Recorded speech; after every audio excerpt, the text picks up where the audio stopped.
Okay, so what are your goals or hopes for this session? So I am not great at timing, I guess, when it comes to speaking. I talk either really fast or really slow, and I stumble over my words a lot. And I talk with my hands a lot, which won't be hopefully a problem right now. But other than that, I don't know if I love the way that my presentation starts and finishes. They're both a little awkward, so maybe we can go through that. And maybe it sounds kind of like a persuasive speech, so maybe we could figure out how to make it not sound so as persuasive, like just strictly persuasive, I guess, if that makes any sense. Mm-hmm. But other than that, pretty much all the stuff I really need to work on. So mainly the end or the start and the stop, beginning and the end, timing, and enunciation. Enunciation. Anything that has to do with speaking, really. If I could learn how to control my skin from getting red, that would be awesome. That probably won't happen in here, though, because there's no one in here. Yeah, well, that's good. If you maybe are comfortable with it in here, that'll help you be comfortable when you do it in front of more people. Hopefully. Okay. And did you say something else about, like, gestures or... Oh, I talk with my hands a lot. Yeah. I just tend to. Might not be a huge issue right now, but I tend to do that quite a bit. Which I think in some ways can be good, just knowing intentionally using them. Too much. Just go crazy. Yeah. So do you want to... make sure this is recording. Yes. Okay, so do you want to run through your rough draft? Sure. So, I should see. Yeah. I don't want to stand. Alright. I am going to sort of read it off of this, just bear with me. Yeah, that's okay. So just go. Mm-hmm. Alright. When I walked across the stage at the end of my high school career and was handed that empty booklet that would soon showcase my hard-earned diploma, I thought I had my future perfectly mapped out. I was set to attend the University of Nevada in Las Vegas and get a dual degree in Italian Studies and Event Management. At only 18 years old, I thought I knew exactly what I was going to do with the rest of my life. However, it didn't take long to learn that I was naive and misguided in that respect. After just 1 month of living in Vegas, everything in my world began to fall apart. Suffering from unexplainable pain for years, my body began to just give out on me completely. I was in and out of the emergency room for more times than I can remember in that first month. As I was living out of state, I was semi-conscious from the painkiller cocktail I was on, and let my grades and mental state slip until I no longer had the ability to regain control. Then back home, I had no one to lean on either. My parents were too focused on hating each other to be bothered. My brother was on heroin and in and out of prison, and my sister, with severe learning disabilities, was deteriorating more by the day. By the spring semester, I barely left my dorm room at all. I stayed awake for 3 to 4 days at a time, and then stayed in bed for a week. I cut my friends out and forced myself to live in isolation. When spring break rolled around, I was asked to take a voluntary health withdrawal by the school and move back to Indiana because UNLV could no longer deal with the liability of ensuring my safety and whatever. After coming home and spending the majority of my late teens and early 20s on drugs and drunk all day, I was diagnosed with something called allodynia, which is a rare form of fibromyalgia that causes nerve endings to misfire, making my skin raw to the touch. With that diagnosis in hand, I finally felt ready to try to go to college again. Only I wasn't ready to give up the dependency on drugs and alcohol, and after 1 year of journalism at Ball State, I failed out. During this time, I met my now husband, and though the beginning of our relationship, we spent a lot of time partying together, we learned how to grow up. He had a 5-month-old daughter, and it was time for both of us to start stepping up. As we grew together and his daughter Amelia got older, I left waitressing for a job in marketing and blog writing at 23 and decided to try college one last time. This time I knew what I needed to do in order to graduate quickly and get in and get out and get what I needed to get done. And I did it. After starting over at 23, I'll be graduating in just over 2 years at 25 this May. Though this is my story and is unique to me, it is far from uncommon. In fact, just over 30% of college freshmen drop out before their second year. According to a report in 2016 by the Education Trust, the number 2 reason students drop out of college is because they aren't ready to be there. This is second only to the extreme cost of attending college in the first place. The study showed that close to half of high school graduates have not completed any college prep classes and therefore are forced to take remedial classes in their first year. This causes a huge drop in motivation and intellectual self-esteem and leads to students deciding to leave the system altogether. The study also showed that most students are not emotionally prepared for college right after high school. A psychologist named John Duffy stated that students come into college and get so completely overwhelmed that they disengage, they quit doing schoolwork and going to class, drink too much, smoke too much marijuana until their grades are so bad that they are forced to leave and go home. The biggest factor in this is a lack of focus on teaching students how to manage their time effectively. Parents focus so heavily on grades and performance that stress causes their children to give up entirely. In a New York Times article, another psychologist named Lisa Demoire pushes the idea of a gap year in order to move or have more time to mature and learn about the world and how they fit into it. She argued that these gap years, as being proven to be positive, and says, teenage years are like dog years. A year of maturation at 18 is worth at least 7 later in life. Though the pressures from parents and friends to attend college immediately can seem overwhelming, gap years need to start being offered as an acceptable option for students. The Princeton Review published an article about the advantages of taking a gap year and noted many positive attributes of taking this time between educational prospects. Students who take time between high school and college have had greater opportunities to explore their interests and develop a better understanding of their future path. They are also given the ability to get real work experience that can provide extra motivation and extra push before they go back to college and helps them decide what they want to do. Taking a gap year has shown to actually help students succeed in college as they are more focused, mature, and motivated for their undergraduate experience. For me, coming back to school at 23 with a 3.5-year-old stepdaughter and a good job helped me focus my education on what really needed to be done. Though I did go to college at 18 and fail twice, I allowed myself to figure out what I wanted while getting the party life and bad decisions out of my system. Everyone has a different path, but we should not have to determine our futures at 18 with no life experience. Let's start encouraging high school seniors to take some time to learn about the world and how they fit into it before making these decisions. Because I guarantee you, as living, breathing proof that waiting to attend college until you are truly ready is the best option and will not leave you with any less than life. I'm 25 years old with a 5-year-old at home, 3 cats, a husband, and a job that I love, and I would not have gotten those things if I had not made the decision to leave college and wait until I was absolutely ready. Now, as I'm about to graduate, I look back and regret the time wasted trying to flounder my way through UNLV and Ball State before I was ready.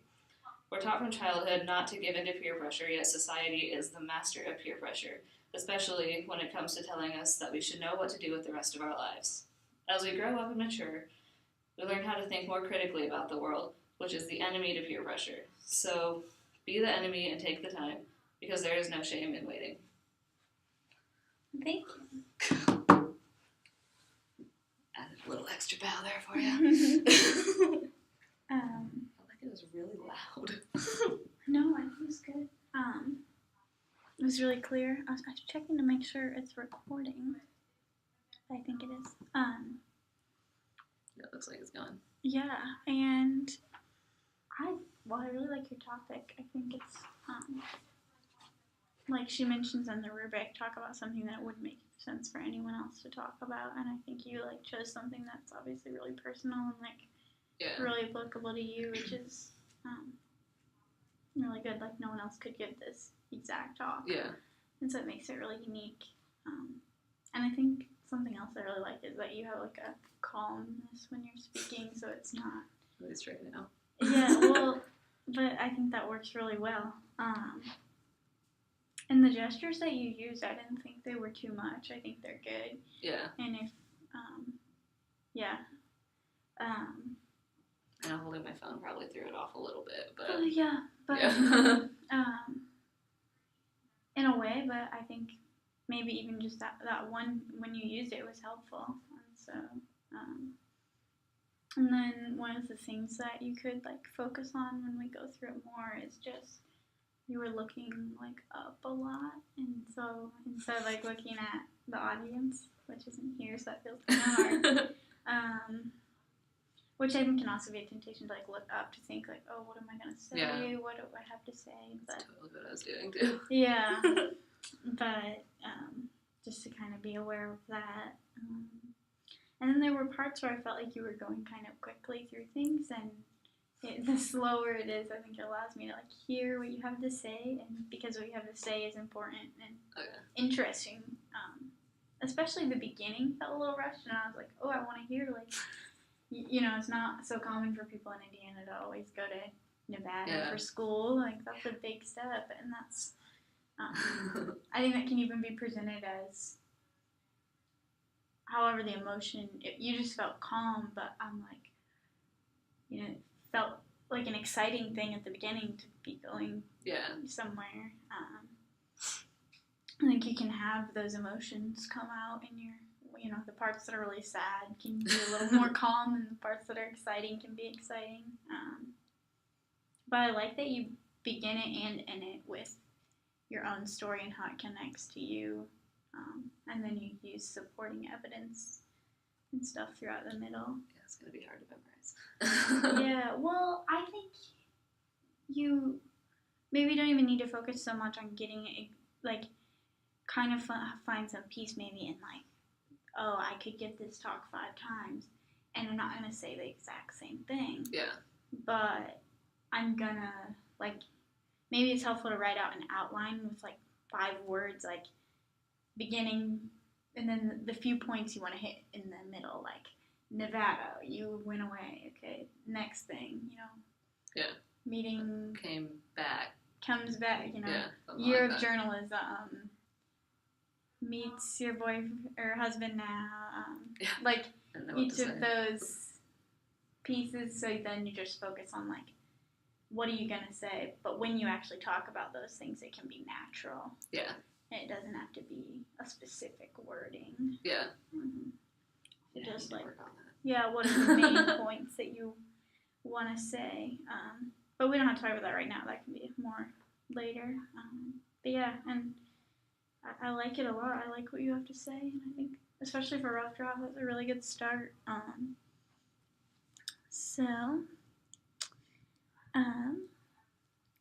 Do you want to do this line by line so you can start going through your talk, and then I'll stop you. And you think it's okay if I sit here for this part? Doesn't say. I think it would probably be helpful if you're standing, so we can, like, also talk about how you're, like, in body language, how you're owning the space. Okay. It is recording, right? That would really suck if it wasn't. Have you ever used the QuickTime? No, I always just use the, like, whichever one just kind of comes on the computer. I feel like since it says 14 right here, that means it's definitely... Yeah, we should be fine. The green usually means we're good. Okay. All right. So, yeah, I'm just going to guide you back through the sections, line by line, and then we'll work on your wording, delivery, timing.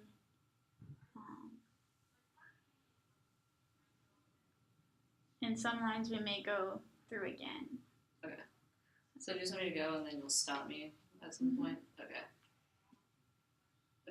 Can I actually, like, since you have it written out, can I look through? Yeah. Like, look at it while you're... Oh, like the actual speech? Yeah. Don't make this go away.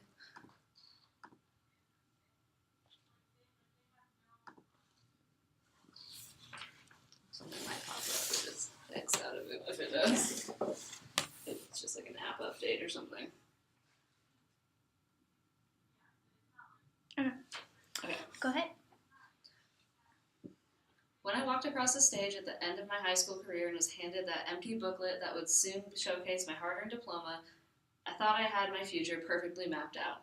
Okay. So, for the intro, I feel like we can make this more exciting. Try to be exciting. Even just in your, like right now, like you're smiling, you seem more happy than just when I walked across,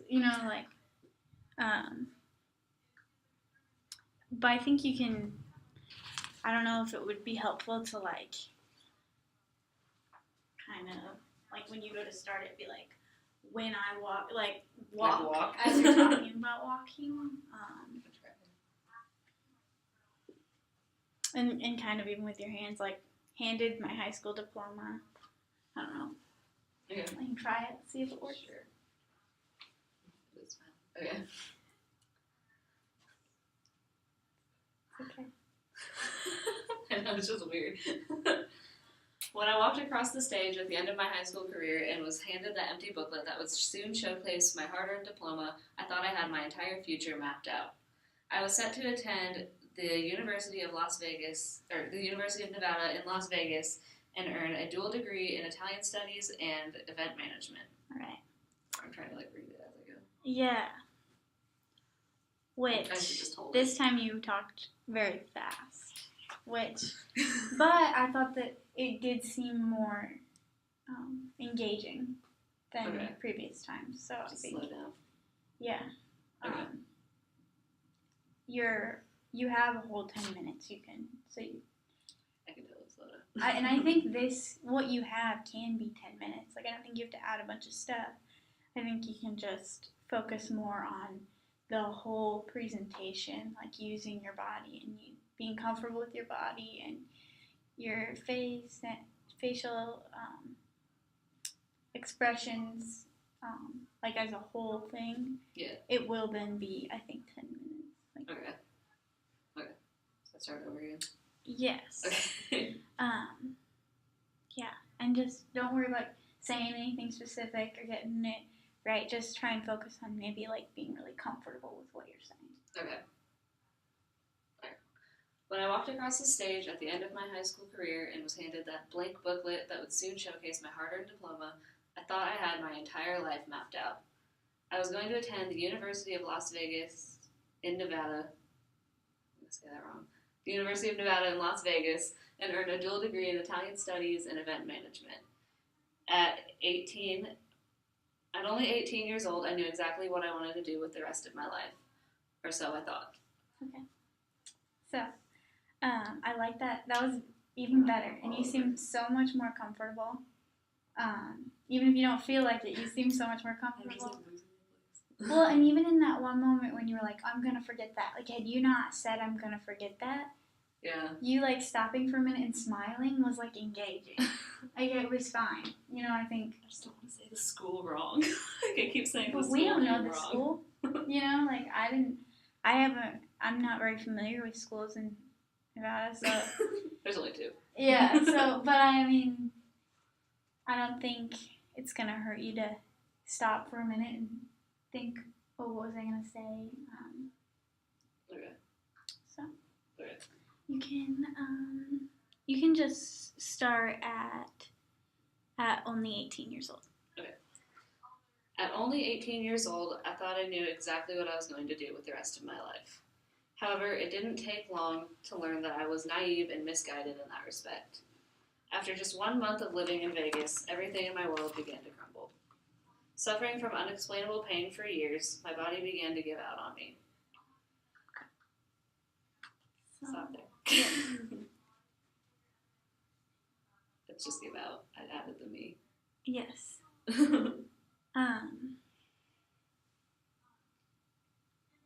You still seem more comfortable, which is good. But I think just maybe do that line one more time and just work on, like, try and think about, like, the words you're saying in the sense of, like, what emotion do you have when you say it? Does that make sense? Yeah, I get what you're trying. Yeah. Okay. At only 18 years old, I knew exactly what I was going to do with the rest of my life, or so I thought. It didn't take long to learn that I was naive and misguided in that respect. After just 1 month of living in Vegas, my whole world began to crumble. After suffering from unexplainable pain for many years, my body began to give out on me. I was in and out of the emergency room more times than I can even remember. As I was living in a state of semi-consciousness from the painkiller cocktails, I let my grades and mental state slip until I no longer had the ability to regain control. Okay. Yeah, I figured. No, you're good. Tongue-tied. You're good. No, I think it helps to do like line by line. So you had quite a few lines right there. I think I'm just trying to help you make sure you feel more comfortable. Yeah. Once I like kind of memorize, it'll be a lot easier. But yeah. That's like the hardest part. And again, I don't think, but maybe that's a personal thing. Like some people maybe think it's cool to memorize. I don't like to memorize mine because then I get really tripped up on what words I'm saying. I'll just like forget what I was going to talk about. Yeah. Which maybe even could be something where a visual aid could help. Yeah. Because like that's, I do these conferences for theater, and we can only have a poster board, and so we have like timed amount of time to speak, and you have certain things you need to say. And so my professor's always like, your board is your note card. Like you just organize that board so that you look and you know what you're gonna say. And if you weren't there, somebody could get what you were gonna say. I don't know. And so I always kind of think about that when I'm not giving those presentations of like, if I'm gonna have any type of note card, it's gonna be a visual aid, and that's gonna remind me what I have to say while being. Yeah. And then it will naturally be an effective visual aid because it has to do with exactly what I'm saying. But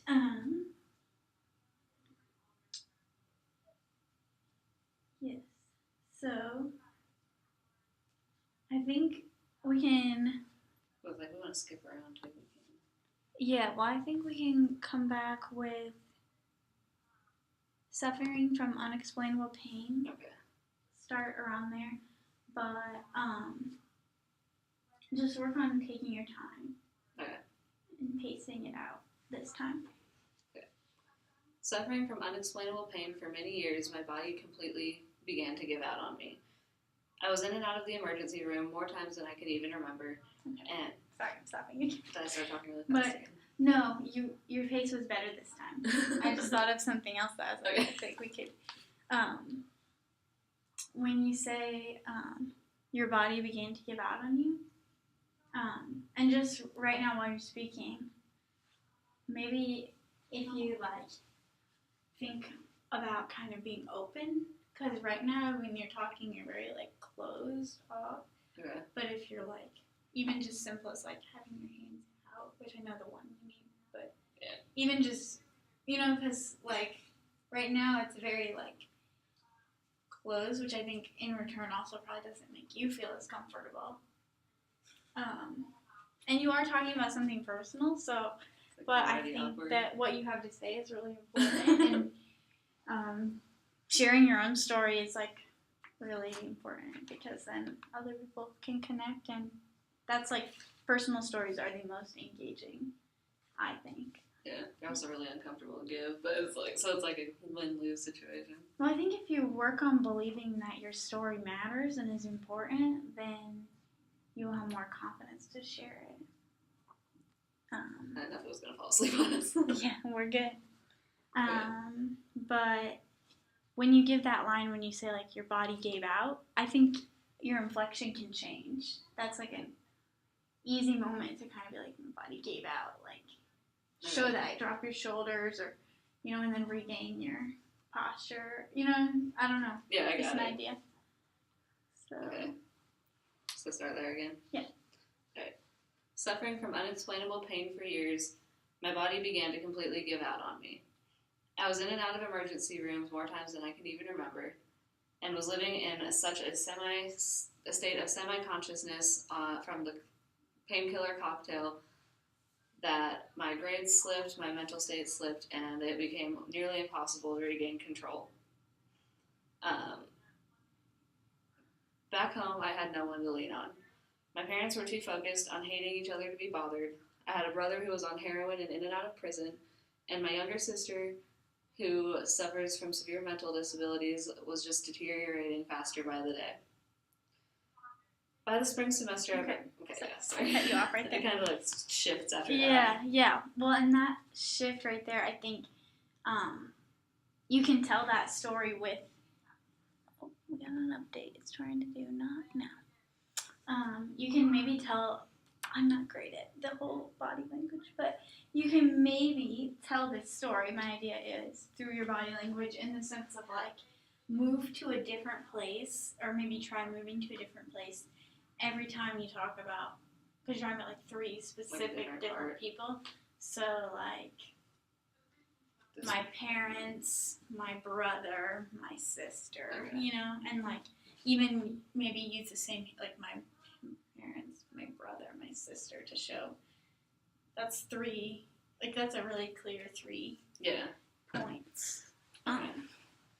So how about you just try that back home? Okay. And I would emphasize on the back home, feel the freedom to pause for a minute and then say I had no one. Okay. Yeah. Okay. Back home, I had no one to lean on at all. My parents were too focused on hating each other. My brother was on heroin and in and out of prison. And I had a sister who suffers from severe mental disabilities, and her mental state was deteriorating rapidly. Can we try it?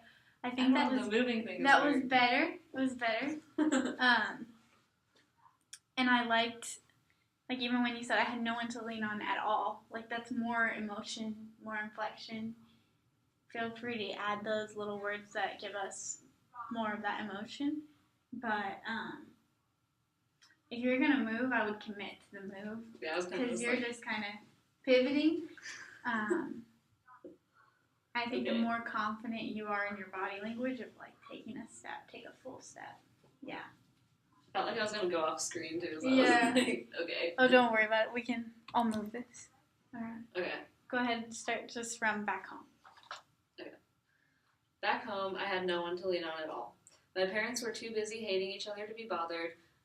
My brother was on heroin and in and out of prison, and my sister, who suffers from severe learning disabilities, was deteriorating by the day. Yeah. That was better. Okay, sorry, I lost my place, so I was like, that's a good place to stop for right now. You're good. Then it kind of shifts to a different part anyway. Mm-hmm. Okay. By the spring semester, I barely left my dorm room. I would stay awake for 3 to 4 days at a time and then lock myself up and sleep and stay in bed for a week. I cut my friends out and forced myself to live in isolation. And when spring break rolled around, I was asked by the school to take a voluntary health withdrawal because I could no longer focus on the liability issues that came with ensuring my safety and ensuring my safety. We'll stop it there. Yeah, maybe we can work too on that line. Yeah, I don't know. I had it written. Yeah, I said it differently. Well, I don't think it has to be perfect either. Just what are you trying to say in that sentence? They asked me to leave because my health issues and like the fact that I was never coming out and the fact that I was doing a bunch of drugs was becoming a liability issue for them. So it was like, okay, you need to leave. Mm-hmm. And if you do it voluntarily, you get your tuition back. That's basically what it meant. So I think about, because you've been tripped up on this line a few times when we talked about it, like, what are you trying to say in that line? And do you feel like you've given that justice if you just say, by the spring semester, they asked me to voluntarily leave before, I'm trying to think, do you have any idea? By the spring semester, or after spring break, yeah. Due to my health concerns, they asked me to leave. Or, like, how would you say that if you were talking to, like, when I asked you what you had to say, it should be more like that. More like a conversation than having to say, like, the specific things. And also, I think another thing I thought of, just you don't. I will work on like each word doesn't have to take the same amount of time to say, in the sense of like some words you can take the freedom to have more emphasis, like by the spring semester, like you can, I don't know how to explain. Yeah. Some words can be dragged out a little bit just to emphasize them. Okay. Be excited about what you're saying. Okay. So should I start with the health withdrawal part? I would start with by the spring semester. Just try it from there. By the spring semester, I barely left my dorm room. I would stay awake for 3 to 4 days at a time, and then spend a week locked up in my room, sleeping and not going to school, not going to class. I cut myself off from all my friends and began to live in a state of complete isolation. When spring break finally rolled around, I was asked by the school to take a health withdrawal, which essentially means that they no longer felt that they could take care of my health issues and needed me to leave, or else it was going to be a problem for them. So this is where it shifts again. Okay. After coming home and spending the majority of my late teens and early 20s, drunk and high all day, I was diagnosed with something called allodynia, which is a rare form of fibromyalgia that causes your nerves to misfire, tricking your brain into thinking that your skin is raw and all of your nerve endings are raw to the touch.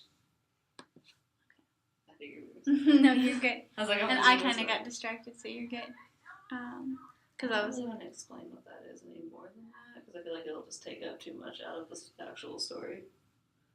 Like, it's not super relevant, but it is. I think it's engaging, because in this part you have more. So in class, when we each did like one word description of how this would be better, I think it was Jason who said you want to create a sensory experience. So when you're talking about rare sensation that's raw to the touch, so then you're engaging like the way this feels, the way this looks, the way this smells, the way this tastes. Obviously not all of those are going to make sense for you. But a whole experience, like the more descriptive words you use like that, don't be afraid to use those, because I think that was one of the most engaging parts of the whole thing, because I'm picturing that. Okay. So maybe you just restart from After coming home. When spring break rolled around. Let's start from there. Okay. By the time spring break came around, I was asked by the school to take a voluntary health withdrawal, which essentially means that they could no longer deal with all of my health issues and the problems that was causing, and asked me to voluntarily leave the school.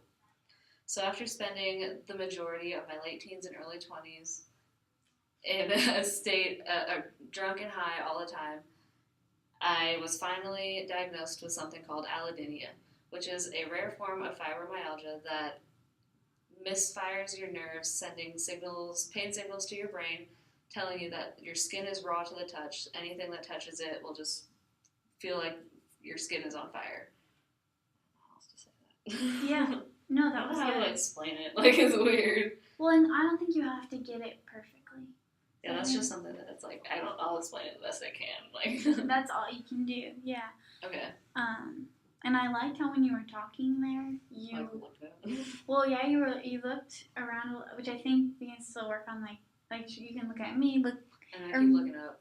Maybe even if it feels weird to look at me because it's just two of us in the room, maybe focus on like something eye level over here. I keep looking at those dots. Yeah, like choose one dot that's not above you though, because I keep noticing you're looking like above. Oh. Yeah, I'm noticing it too. I'm like super aware of it now. But it's okay. You can practice it. But also, I noticed what I liked was that your hand motions this time were not just isolated to your chest. They were, you were open. And so just try and think, how can I be open? I think that's going to work for you really well, too, because the more open you are with more of your body, the more comfortable you're going to feel talking, I think, because they go together. Okay. So Should I just start with the next part? Like the with the... Maybe, Just because that part's really hard. Like, once I get Yeah. through that part, I'd, like, lose my place a little bit because it's because it's, like, that spot where I just go a little free, a little, what's the word? trying to, You know, off track. yeah. So maybe just go to the next part. I wanna read that line myself out really quick and see how I think that sounds. I was diagnosed with, how do you say it? Allodynia? I think that's how you say it. I was diagnosed with allodynia, a rare form of fibromyalgia that causes all of my nerve endings to misfire, making my skin raw to the touch. So I think maybe we just run through that one, but because you don't seem very confident about it. Yeah, like, is that enough of a description? Like, I think it's fine. Yeah, I mean that's however much you want to give, okay. and what is gonna. I think that's effective. I think you can focus on the description and not saying specifically a certain thing, because you said fibromyalgia, so if we want to go home and look up that, we can. Yeah, I don't want to just, like, go through the whole explanation process. I don't think that's necessary for what you're trying to say and the whole point of your topic. But I think explaining that this was bad, like, you know, like, this was a significant diagnosis, and so saying that by focusing on your descriptive words of how that affected you personally is what's most effective. So I'm gonna try and see if I try and say it how this would. I can remember. So I was diagnosed with allodynia, a rare form of fibromyalgia that causes nerve endings to misfire and is painful to the touch. So yeah, maybe work on like even something like painful to the touch. But I would also fibromyalgia, and then you can take the freedom to take a pause. I was diagnosed with fibromyalgia, a rare form. Yeah. So change your expression in that pause. Okay. To engage us. So I'm gonna just start at that part, like that middle of the sentence part. Yeah, I think we can. How are we on time? We're doing all right. Okay, I just want to make sure we're not gonna go like massively over I won't let us.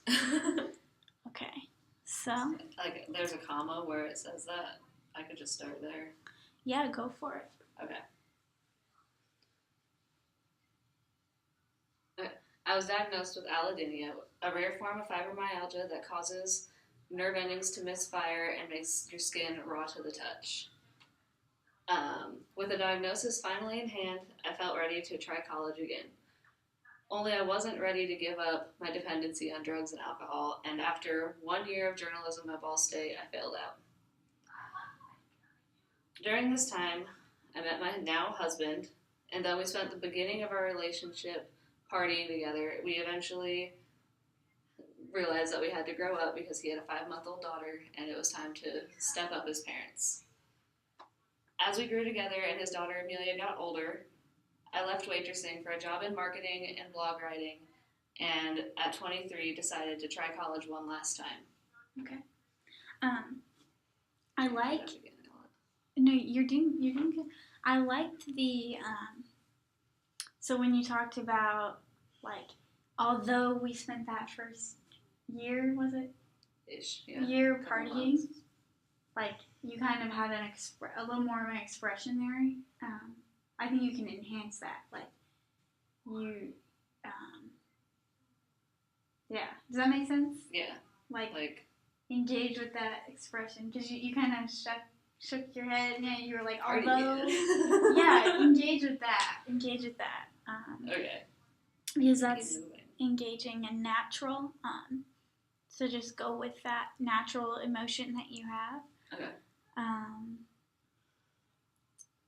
Let me start there. The although or the. Yeah, or you can start at.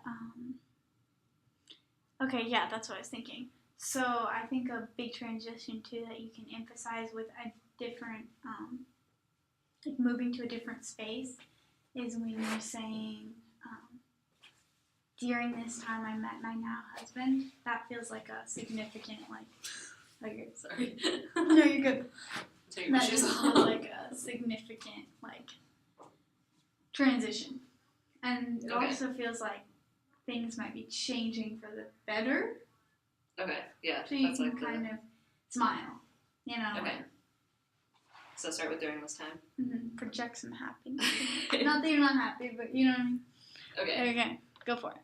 During this time, I met my now husband, and though we spent the beginning of our relationship together partying and enjoying life to the fullest, he had a 5-month-old daughter, and we eventually realized that it was time for us to grow up and step up as parents.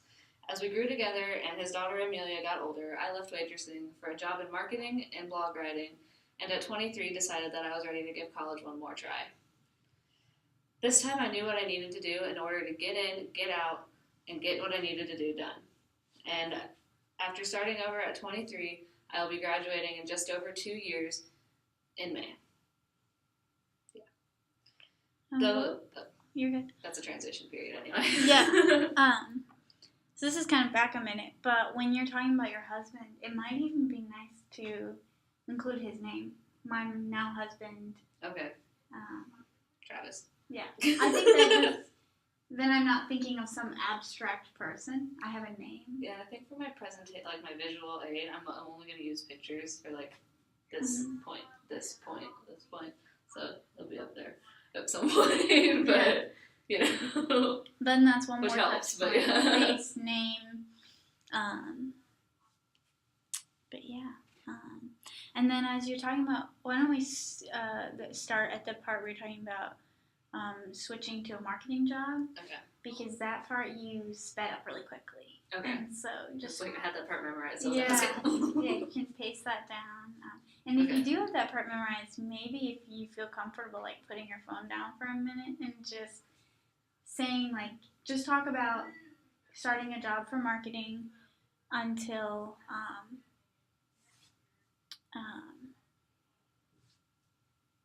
just focus on that little part and stop as soon as you don't feel comfortable. But just try that without your phone. Okay. Fine. So as we grew up together and his daughter Amelia got older, I decided to get a job in marketing and leave waitressing. Okay, we'll start over.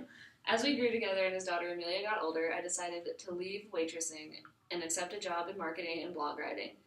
And at 23, I decided that it was finally time to try college one last time. That's where I forget what I'm at. Okay, you're good.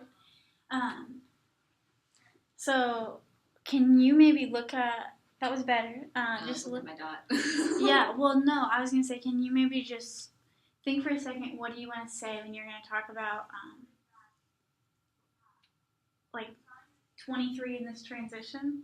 Think about the next, one point you have, not the whole thing, just the next one point, and then try and keep your phone down, and just focus on, I think gesturing and stuff is, you can take time to feel natural with that, but, and to use gestures that are appropriate, but just focus on not holding your hands together and keeping them, a super comfortable position. Even just holding, not gripping your outfit, but just, loose and open, even open palms and fingers, just to be, more open.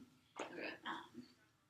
Because as soon as you set your phone down, I see you're holding onto your hand. And that's okay. That's normal. But I want you to, if you're projecting openness, it will be more comfortable for everyone. Okay. So where am I going? Just talking about this transition at 23. So just think in your head, what do I want to say? Just try that. So, same place. After starting over at 23. Oh, okay.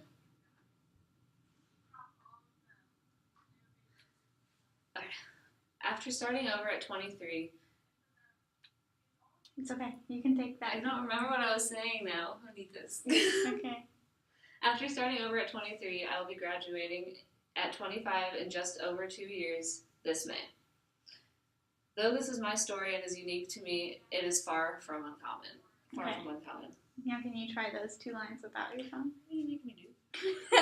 Because as soon as you put your phone down, you're not as comfortable. I just keep I never remember what it was. You're getting it. After starting over at 23, this time I knew, okay. It's okay. It's okay. I keep forgetting which part it is. Okay.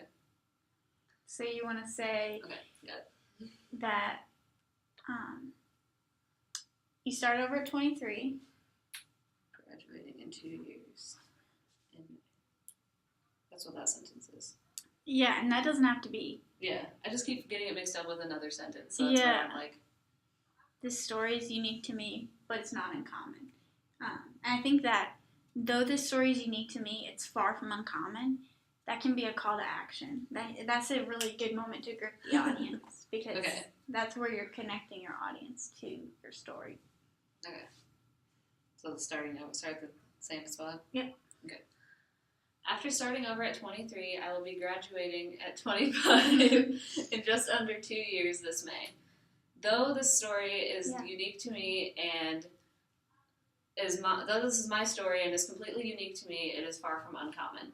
In fact, 30% of college freshmen drop out before they hit their second year. That's all I got. Those gestures you did for a minute there were good. Yes. And those, they made sense to what you had to say. They were unique to me. You pointed to yourself, and then you opened back up. I think every time you close, you ought to open back up. Okay. Because you have a tendency to, as soon as you bring your arms in, keep then them you up just here. want to keep them closed. So. Okay. So let's just start at this time I knew. That's higher up. Okay. So we're going back a little bit?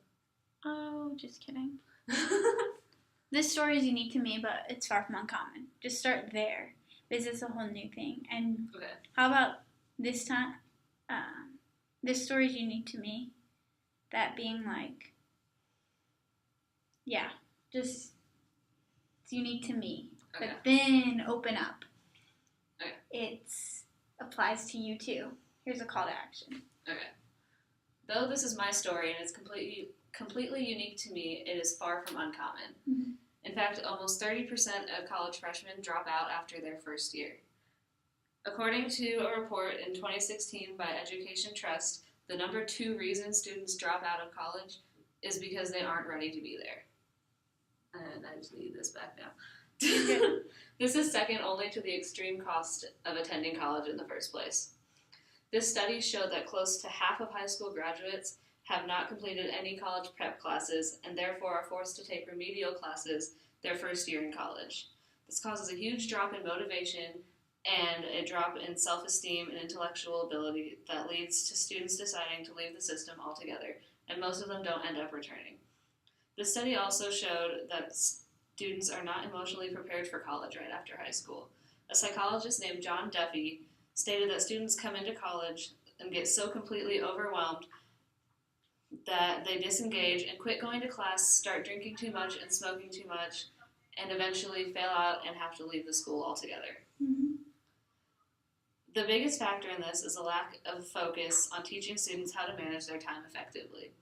Parents focus so heavily on grades and performance that stress causes their children to just completely give up. In a New York Times article, another psychologist by the name of Lisa DeMore, we'll figure that later, pushes the idea of taking a gap year in order to have more time to mature and learn more about the world and how they fit into it. She argued that these gap years are proven positive and says teenage years are like dog years. A year of maturation at the age of 18 is worth at least 7 later in life. Okay. I'm just gonna have to write that down. That's a direct quote. Yeah. You could, I feel like if you want to do the direct quote, you could either put it on your visual aid or... Actually, that's not a bad idea. Well, I don't know if that's, you might want to see what Ashley thinks about that because I'm not really sure if it's I don't know if that's recommended. But the only other thing I have is I don't see anything wrong with saying, I don't think you have to say it directly. Okay. I think you have, I just like this it. is your speech. Yeah, so you, yeah. For some reason, I thought it was just, like, I like the way she says it, like, dog ears. Like, I thought that was funny. So I was like, I want to make sure I get that. And why do you like that? You can always say, she says they're like dog ears. Why do you like that? You can say that, so it's more personal and more emotional. Okay. I think I get it. So, okay, where should I start then? She argued. Yeah. Do you think you can say that part without your phone? Yeah, I just tried to figure out where I was at. You're good. She argued that these gap years are extremely positive and even refers to them as being similar to dog years in that a year of maturing at the age of 18 is equal to 7 more years later in life.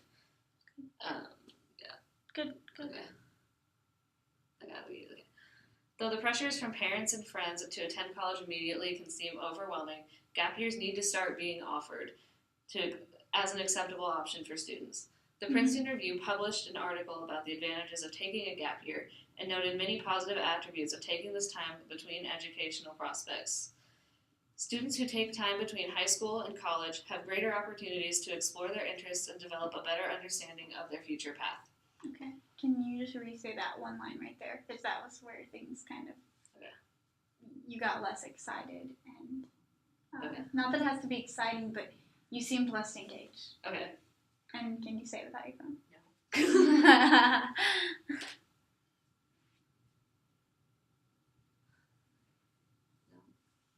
This is the students part, right? Yep. Students who take time between their high school and college years have had greater opportunities to develop and, I don't know.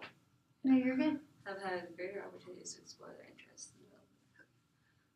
Students who decide to take a year between high school and college have better opportunities to learn who they are, develop their interests, and figure out their path outside of just education.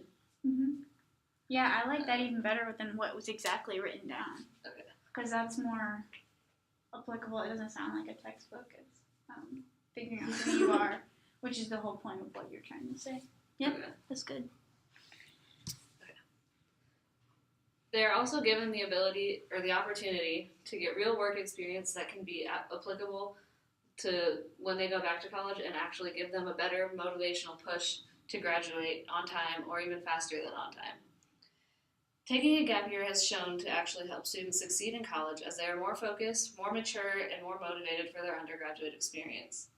For me, coming back at 23 with a 3.5-year-old stepdaughter and a good job helped me focus on my education and what really needed to be done. Though I did go to college at 18 and fail twice, I allowed myself to figure out what I wanted in life while getting the partying and bad decisions out of my system before I decided to come back. This is like a transition, so I was just trying to figure out where I was at. You're good. Everyone has a different path, but we should not have to determine our futures at 18 with no life experience. We need to start encouraging high school seniors to take some time to learn about the world and how they fit into it before making these decisions. Because I can guarantee you, as living, breathing proof, that waiting to attend college until you are truly ready is the best option and will not leave you behind in any aspect of life. I'm 25 years old with a 5-year-old daughter at home, 3 cats, a husband, and a job that I love, and I would not have any of that if I had not taken the time to learn who I was before finishing school. Okay, can you try it was really good. It was that whole thing, you seem more comfortable, pace is better. Can you just start I'm 25, and without the phone, and can you try looking at me and not... Was I looking up again? Yeah. Yeah, But it's okay. trying to remember. Just for this part, just try looking at me and try using appropriate gestures, but if you're not having something to gesture, try keeping your hands to your side. Okay. And not together. I don't know what I'm talking about. The cats are just like a funny little quip in there. Yeah, keep that. And keep that expression. You can laugh about the cats.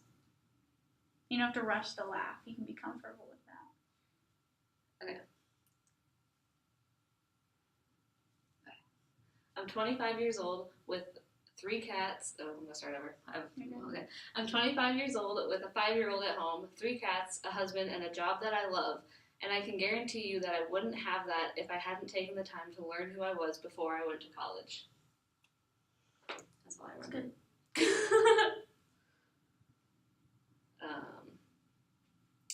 Now, as I'm about to graduate, I look back and regret all the time I spent floundering around UNLV and Ball State trying to figure out what I wanted to do before I was actually ready. We're taught from childhood not to give in to peer pressure, yet society is the master of peer pressure, especially when it comes to telling us that what we should do with the rest of our lives and that we should know what we want to do at 18. As we grow up and mature, we learn how to think more critically about the world, which is the enemy of peer pressure. So be the enemy. Take the time, because there is no shame in waiting. That's it. That's all I got. That's all she I wrote. loved that end part. You, like when you said master, you emphasized that word. Did I? Yeah. And so I think for developing a plan for what you're going to practice before you actually do it, let's see, when do you present? The 25th. So, Yeah, I think I'm like with the beginning and the end, I'm like good. It's like the middle stuff with like the statistics and stuff that I have to like look at it, well, and I think which I can figure out a way to learn. for all of it, I think it's your presentation. I think, let me see when you go, how much time you have.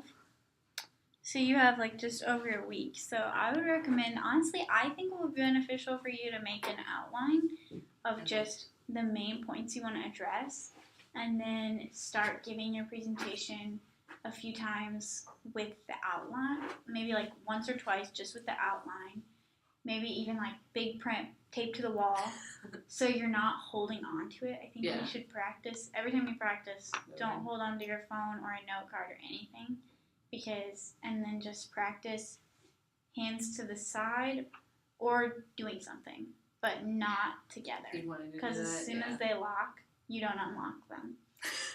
But when you have them to the side, you naturally do these engaging gestures, and you point to yourself, and you do things that make sense and are comfortable to you. Because really, a gesture that's comfortable to me might not be comfortable to you. So I think just finding what those are, and I think you can just by getting comfortable and knowing what do I have to say, and then I don't have to say this perfectly. I don't have to give the perfect statistics. If you're talking about somebody, you can always say, a psychologist said this. It's going to be better to use their name, but it's okay if like you just say, psychologist has said this. I just wasn't sure about like, because like it's a direct citation sort of, so I wasn't sure if I really needed to like learn the name, because I was like, that's kind of like citing it, and I don't want to like get caught on plagiarism. So I'm like, that's one of those things where I was like, this person said this, because I don't want to get caught like, well, where'd you get that from? Like, you can even ask her, because I'm not totally sure. Yeah. But then you can always like use your own words, like when you're talking about the dogs and stuff. Like, you can say the dogs without directly quoting the whole entire thing. So, I would just try and make an outline or just write out the exact main points you have. Maybe it would be helpful to do like big print pasted to the wall, but just practice gestures, open, and then if you're gonna close, open back up. And then practice just emphasizing words that are important, and then just maintaining a sense of calmness and pace, and not having to feel rushed when you're getting through the rest of it, because you have enough time and you have good stuff to say. And what you just, even like you said, how do I get comfortable sharing this? Like, because it is kind of more vulnerable, but ultimately, like, I think if you believe that, but also believe that what you have to say matters and is important and is a story that other people will relate to and can find things or understand more about the world from your story. So, but I think, does that give you something to do this? Yeah. You feel like you know what you have? Yeah. Or understand your closes and timing and everything a little bit better than you did before we started? Yeah, and like honestly, I wasn't sure what like this was gonna be like because I was like, why are we doing this? But actually, it's like even if nothing else, you get to run through it a couple times, so you get to like learn what you're gonna say a little better, which is really cool. So that was really helpful. Even just that was like really helpful. Good. Let's see if